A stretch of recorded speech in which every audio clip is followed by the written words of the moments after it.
দ্রুত নির্বাচন দিলে সংস্কারও দ্রুত হবে, বললেন টুকু। শতাধিক গাড়ি নিয়ে সার্জিসের শোডাউন, টাকার উৎস জানতে চান যারা।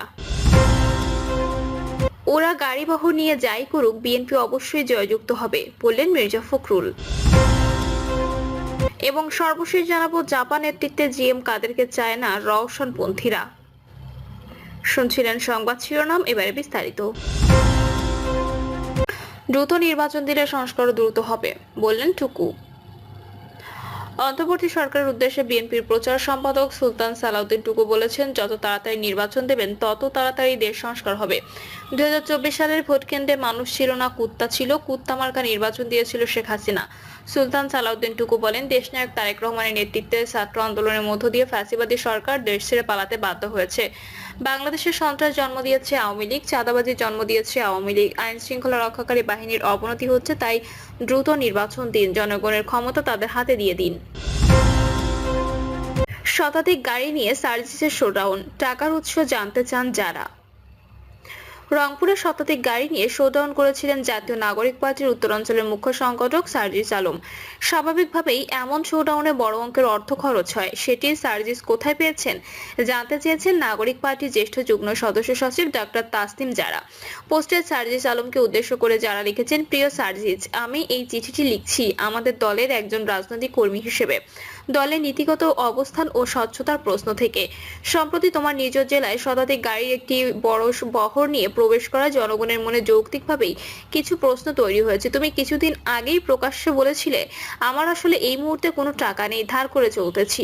এইটাই হচ্ছে রিয়ালিটি। আমার পকেটে মানি ব্যাগও নেই। তোমার এই সাদাশীতে জীবনযাত্রার কথা আমাদেরকে অভিভূত করেছিল এবং জনগণের কাছে আমাদের সংগ্রামকে আরো গ্রহণযোগ্য করেছে। কিন্তু সেই প্রেক্ষাপটে এত বড় একটি আয়োজন কিভাবে সম্ভব হলো, এর অর্থায়ন ও ব্যবস্থাপনা কিভাবে হয়েছে তা নিয়ে মানুষের মনে প্রশ্ন আসাটা স্বাভাবিক।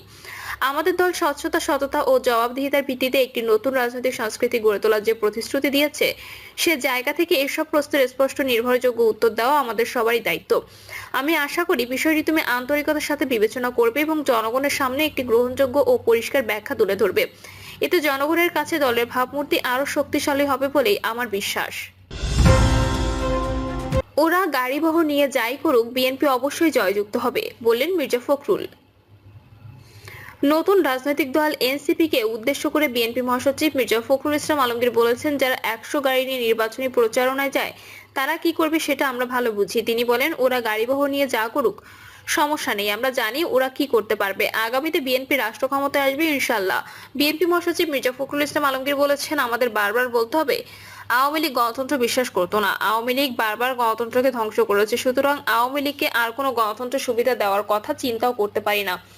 তিনি বলেন, বিএনপি জনগণের সঙ্গে আছে, অতীতে ছিল, ভবিষ্যতে থাকবে এবং বিএনপি অবশ্যই জয়যুক্ত হবে ইনশাল্লাহ। আমাদের নেতা তারেক রহমান নির্দেশ দিয়েছেন যে আপনারা সঠিকভাবে, সুন্দরভাবে জনগণ যেন ভালোবেসে আপনাদের সেই কাজগুলো করতে থাকুন। জনগণ যাতে বিএনপিকে ভালোবাসে, বিএনপির কাছে আসে, সেই কাজগুলো আমরা করি। মির্জা ফখরুল বলেন, 25শে মার্চের এই কাল রাতে পাকিস্তানি হানাদার বাহিনী এই দেশের মানুষের উপর ঝাঁপিয়ে পড়েছিল, হত্যা করেছে লাখো নিরীহ মানুষকে, কিন্তু পাকিস্তান এখনো ক্ষমা চায়নি। একথা বলছি এ কারণে, একটি গোষ্ঠী এ বিষয়ে আমলে নিচ্ছে না। তারা বলছে 71 কোনো ঘটনা নয়, তারা বরং পাকিস্তান সেনাবাহিনীকে সহায়তা করেছে। তাদের নাম বলতে চাই না। এখন তারা আবার গলা ফুলিয়ে কথা বলার চেষ্টা করছে। ইতিহাস তো ইতিহাস, এটা যেন আমরা ভুলে না যাই। তিনি বলেন, শেখ হাসিনা ভারতে পালিয়ে গেছেন, এটাই এদের চরিত্র। ওরা দেখে জনগণ যখন ক্ষেপে ওঠে তখন ওরা এভাবে কর্মীদের অরক্ষিত রেখে পালিয়ে যায়। এবার তাই করেছে, জনতার ক্ষোভে ভারতে পালিয়ে গেছে। বাংলাদেশের মহিয়সী নারী খালেদা জিয়া প্রথম নারী মুক্তিযোদ্ধা, পাকিস্তান সেনাবাহিনীর হাতে গ্রেপ্তার হয়ে 9 মাস জেলে ছিলেন। বিএনপি মহাসচিব বলেন, সংস্কার প্রথম শুরু হয়েছে শহীদ রাষ্ট্রপতি জিয়াউর রহমানের হাত ধরে, পরে করেছেন খালেদা জিয়া। দেশের মৌলিক সংস্কার কিন্তু বিএনপির হাত দিয়ে। এখন 31 দফা রাষ্ট্র কাঠামো মেরামতের প্রস্তাব দিয়েছিল বিএনপি। 2016 সালে বিএনপি নেত্রী খালেদা জিয়া 2030 ভিশন দিয়েছেন। সংস্কার কোনো নতুন বিষয় নয়, অথচ অন্তর্বর্তী সরকার সংস্কারের পাহাড় এনেছে। আমরা সংস্কার প্রস্তাবনায় মতামত দিয়েছি, পক্ষে বিপক্ষে।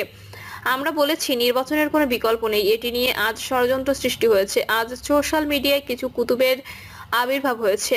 তারা যে বাংলাদেশকে কোথায় নিতে চায় আমাদের জানা নেই। দেশের সেনাবাহিনীকে বিতর্কিত করার চেষ্টা চলছে, যেটা আমরা মেনে নেব না, কারণ সেনাবাহিনী দুঃসময় আমাদের পাশে দাঁড়ায়। তিনি বলেন, আন্দোলনের ভীতি তো বিএনপি করেছে, হঠাৎ করে একটা বিপ্লব হয়নি। বিএনপি নেতাকর্মীদের আন্দোলনের মধ্যে উঠে এসেছে। মির্জা ফখরুল বলেন, বিএনপি খারাপ কাজ করে এমন কথা যেন না শুনতে হয়, এতে সম্ভাবনা নষ্ট হয়ে যায়। আগামীর বাংলাদেশ আপনাদের উপর নির্ভরশীল। বিশ্বাস করি ওরা গাড়ি বহর নিয়ে যা করুক সমস্যা নেই, আমরা জানি ওরা কি করতে পারবে। আগামীতে বিএনপি রাষ্ট্র ক্ষমতায় আসবে ইনশাআল্লাহ। আলোচনা সভায় প্রধান অতিথির বক্তব্যে বিএনপির স্থায়ী কমিটির সদস্য খন্দকার মোশাররফ হোসেন বলেন, মুক্তিযুদ্ধের উদ্দেশ্য আমরা সফল করতে পারিনি, দেশের গণতন্ত্র প্রতিষ্ঠার ক্ষেত্রে বারবার হোঁচট খেয়েছি। বর্তমান সরকারের সমালোচনা করে তিনি বলেন, জনগণের আকাঙ্ক্ষিত ভোট দেওয়ার ক্ষেত্রে বাধা সৃষ্টির পায়তারা করা হচ্ছে, ওসিলা সামনে আনার চেষ্টা করেছে। জনগণ সন্দেহ পোষণ করছে, আমরা কিন্তু বুঝি। কেউ বলছে সংস্কার, আবার কেউ বলছে স্থানীয় সরকার নির্বাচন, এগুলো বলে জাতীয় সংসদ নির্বাচন বিলম্ব করার পায়তারা করা হচ্ছে। দেশ নির্বাচনমুখী হলে যত ষড়যন্ত্র আসুক না কেন, জনগণ তা মোকাবেলা করবে। বিএনপির স্থায়ী কমিটির সদস্য আমির খসরু মাহমুদ চৌধুরী বলেন, আমরা মনে করেছিলাম স্বৈরাচার পতনের মধ্য দিয়ে দেশে গণতন্ত্র মানবাধিকার ফিরে পাবো, তবে এখন গণতন্ত্র মানবাধিকারকে প্রশ্নের সম্মুখীন করা হচ্ছে। নির্বাচন বাধাগ্রস্ত করার হীন চেষ্টা চলছে। এখন দেখছি বিএনপি যেন ক্ষমতায় আসতে না পারে, বিএনপিকে আটকে দেওয়ার চেষ্টা করা হচ্ছে। জাপার নেতৃত্বে জিএম কাদেরকে চায় না রওশনপন্থীরা। তিনি উল্লেখ করেছেন, জাতীয় পার্টি 10ম জাতীয় কাউন্সিলের সর্বসম্মতভাবে নির্বাচিত মহাসচিবের হিসেবে আমি কাজী মোহাম্মদ মামুনুর রশিদ আপনাকে এই মর্মে অবহিত করতে চাই যে বিগত সরকারের নিয়োগপ্রাপ্ত নির্বাচন কমিশনের কাছ থেকে আমরা ন্যায্য পাওনা থেকে বঞ্চিত হয়েছি। এখন আমরা দেশবাসীর আগামী দিনের গণতন্ত্র সুসংহত করার আশা আকাঙ্ক্ষার প্রতীক বর্তমান নির্বাচন কমিশনের দ্বারস্থ হয়েছি। আপনাকে অবহিত করতে চাই যে 2024 সালের পাতানো নির্বাচনের ফাঁদে পা দেওয়া নিয়ে জাতীয় পার্টির মধ্যে মতবিরোধ দেখা দেয়। তখন পার্টির সর্বস্তরের নেতাকর্মীর সর্বসম্মত সিদ্ধান্ত উপেক্ষা করে তৎকালীন প্রধানমন্ত্রী শেখ হাসিনার আনুকূল্য নিয়ে তৎকালীন জাতীয় পার্টির চেয়ারম্যান গোলাম মোহাম্মদ কাদের গংরা নির্বাচনে অংশগ্রহণ করেন। তখন শেখ হাসিনা তার স্বাক্ষরে জাতীয় পার্টির 26 জনকে মনোনয়ন দেন। এইসব প্রেক্ষাপটে জাতীয় পার্টি তখন বিলুপ্তপ্রায়। তখন পার্টির অন্যতম প্রতিষ্ঠাতা এবং পার্টির সর্বময় ক্ষমতার অধিকারী বেগম রওশন এরশাদ জাতীয় পার্টির বর্ধিত সভা আহ্বান করেন। আবেদনে তিনি আরো উল্লেখ করেন, 2024 সালের 24শে ফেব্রুয়ারিতে অনুষ্ঠিত পার্টির বর্ধিত সভায় সর্বসম্মতভাবে সংগঠন বিরোধী কর্মকাণ্ডের জন্য পার্টির চেয়ারম্যান গোলাম মোহাম্মদ কাদের এবং মহাসচিব মুজিবুল হক চুনুকে তাদের পদ থেকে সাংগঠনিক নিয়মে অব্যাহতি দেওয়া হয়। এই বর্ধিত সময় 9 মার্চ 2024 তারিখে জাতীয় পার্টির 10ম জাতীয় কাউন্সিল অনুষ্ঠানের সিদ্ধান্ত নেওয়া হয়। আমাদের সংগঠনের যাবতীয় বিধিবিধান মেনে যথাসময়ে রাজধানীর ইঞ্জিনিয়ার্স ইনস্টিটিউট প্রাঙ্গণে জাতীয় পার্টির ইতিহাসে সবচেয়ে বর্ণাঢ্য ও জাঁকজমকপূর্ণ গণতান্ত্রিক জাতীয় সম্মেলন অনুষ্ঠিত হয়। বিপুল সংখ্যক দেশি বিদেশি সাংবাদিক এবং বিদেশি কূটনীতিকদের উপস্থিতিতে এই সম্মেলনে বেগম রওশন এরশাদ চেয়ারম্যান, কাজী ফিরোজ রশিদ কার্যনির্বাহী চেয়ারম্যান এবং আমি কাজী মোহাম্মদ মামুনুর রশিদ মহাসচিব নির্বাচিত হই। এছাড়াও পার্টির কো চেয়ারম্যান এবং প্রেসিডিয়াম সদস্য নির্বাচিত হন।